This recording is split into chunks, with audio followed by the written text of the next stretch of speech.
Yes, guys, I've cut my hair. Anyways, I wanted to make this video roughly 10 days ago because roughly 10 days ago, Jannik Sinner finished his first ever successful title defense at the Australian Open. And this video is, well, from my perspective, going to be related to Mr. Sinner. Now, I think us sports fans are just guilty of doing this. Like, we do this all the time.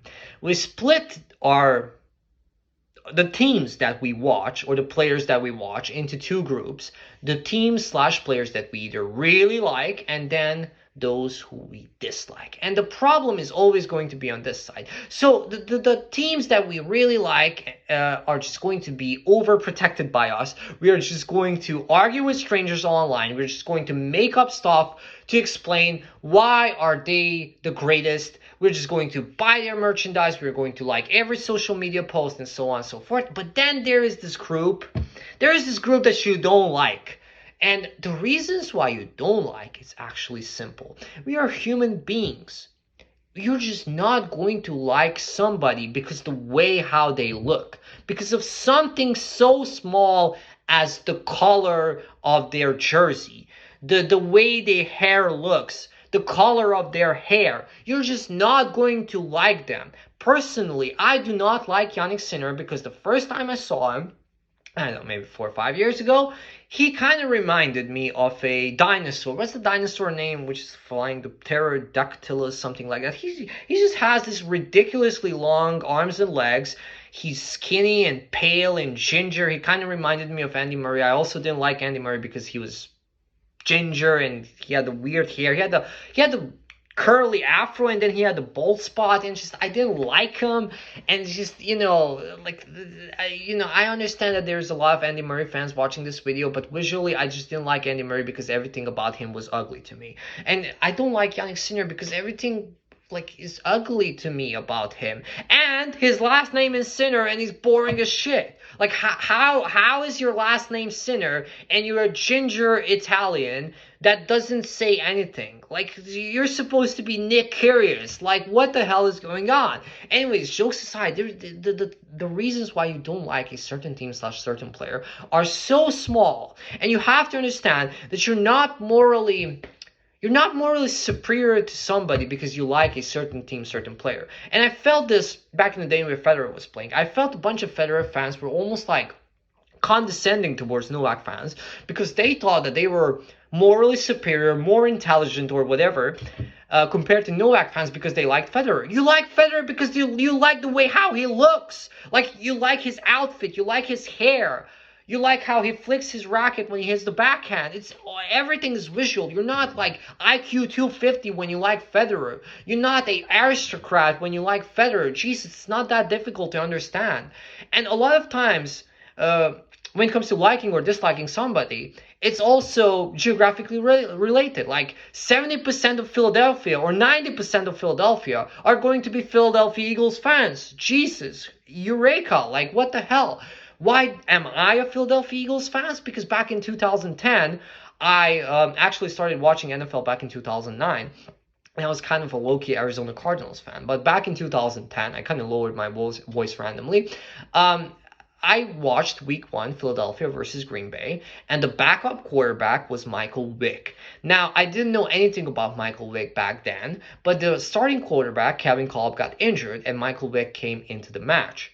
And they were wearing, I have this jersey. So the color of their jerseys was this. This is Devontae Smith's jersey. It's a great color, one of my favorite colors of all time. And Michael Vick was just faster than anybody on the field. He was so mesmerizing to watch, especially for the quarterback position. And I was like, damn, what the hell?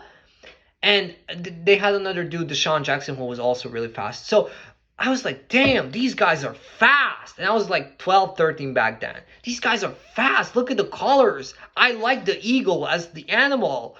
I'm going to love this team until I die. It's so simple. Like, it's a couple of things, couple of visuals that come together in your head, plus the geographical location, and it's over. You're not a Einstein if you like a team. You just figured everything out. Oh, I'm supposed to like this team. I'm supposed to like this player. And now I'm smarter than everybody else. It's not. So the things I wanted to say about this video, that listen, I do not like Yannick Sinner, but I'm going to be the first man here to say, listen, right now, Yannick Sinner is the best player in the world. On hardcores, this is the greatest hardcore run since Novak, because he's better than Daniil Medvedev ever was. And Daniil Medvedev was sort of like a self-proclaimed hardcore specialist, but Daniil was nasty, but never as good as Yannick Sinner, never as dominant as Yannick Sinner. Yannick Sinner right now, there's only, I don't know, who can beat Yannick Sinner in hardcore in a big match? Maybe Alcaraz. Alcaraz can beat him, perhaps, but Alcaraz has difficulties with other players. And maybe a really motivated, healthy Novak with a good return, because back in 24, the biggest issue for Novak was he simply couldn't find his return versus Sinner. Excuse me. He simply couldn't find the return versus Sinner. Sinner, I don't think he even faced a break point in like the 2 or 3 matches they played. It was ridiculous. Novak was completely helpless on his return versus Sinner. So, I mean, Novak would have to return like he did versus Alcaraz in the quarterfinal to have a shot at Yannick Sinner. And the rest is just, I mean, they're just not good. I mean, Zverev maybe if he plays out of his mind, but I don't think so in a big match. Fritz, no. Shelton, no. Medvedev, no. I don't know. Who can beat Yannick Sinner? Pretty much nobody right now. You know, on clay, there are some players who can beat him. On grass, maybe there are some players who can beat him. But on hardcore, Yannick Sinner, I mean, what a run. What a run. You have to appreciate it, you know. I didn't like Nadal towards the end of his career. But listen, at the French Open, what can you say? What can you say? Even right now, if he would unretire, I think he would be a top 10 favorite to win the French Open. You know, on 0 legs at the age of 39. You know, the levels that Nadal reached to the French is absolutely ridiculous. And this is also important to note. Not this that I'm coughing, but Rafael Nadal was low-key one of my favorite players back in like 2008. Why? Because of visuals. Because he had the bandana, he had the long hair, he had the muscles, he had the, you know, aura, the smile, the dominance, and so on. The banana forehand. And then 10 years later, he kind of became like a beaten up, ugly bodybuilder with, you know, stuff all over his hands. His hair was gone, but he didn't shave it. He was just like this ugly, beaten up player. And visually, to me, it wasn't as appealing as it was like in 2008. And I started like disliking him. It's that easy. So as I said, guys, listen. If you don't like somebody, it's perfectly fine. You're not morally superior if you like or dislike a certain player.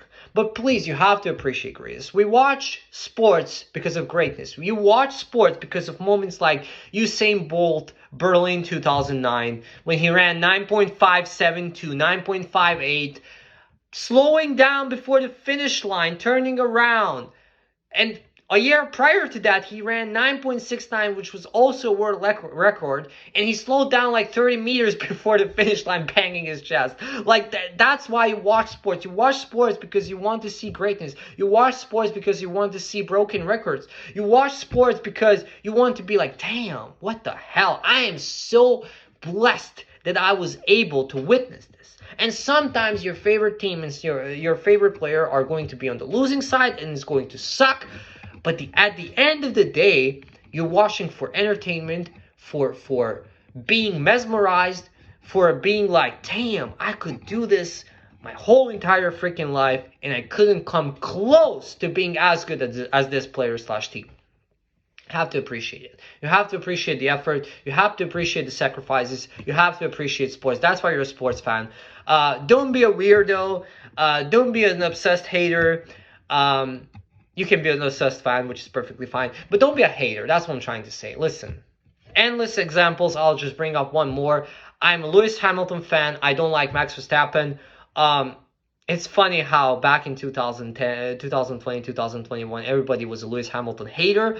Everybody loved Max Verstappen. And I kept saying, listen, guys, listen, guys, Max Verstappen is pushing the limits. He's really fast. He's really great. But some things that he's doing on the track is allowed, and other drivers would get penalties. Fast forward 2024, everybody's hating on Max, and I almost come across as a Max Verstappen fan because I'm like, Jesus, guys, that's the same guy who was pushing everybody off the track 5 years ago, and you were protecting him. Now he's faster than ever was, and he's just absolutely great. He's by far the best driver right now, and now you're hating on him just because he's winning. Like, yes, he's unfair in certain situations, but Jesus, that's just Max. Like, you know what I mean? Like, it's just weird. Anyways, you have to appreciate greatness, and yeah, that's it.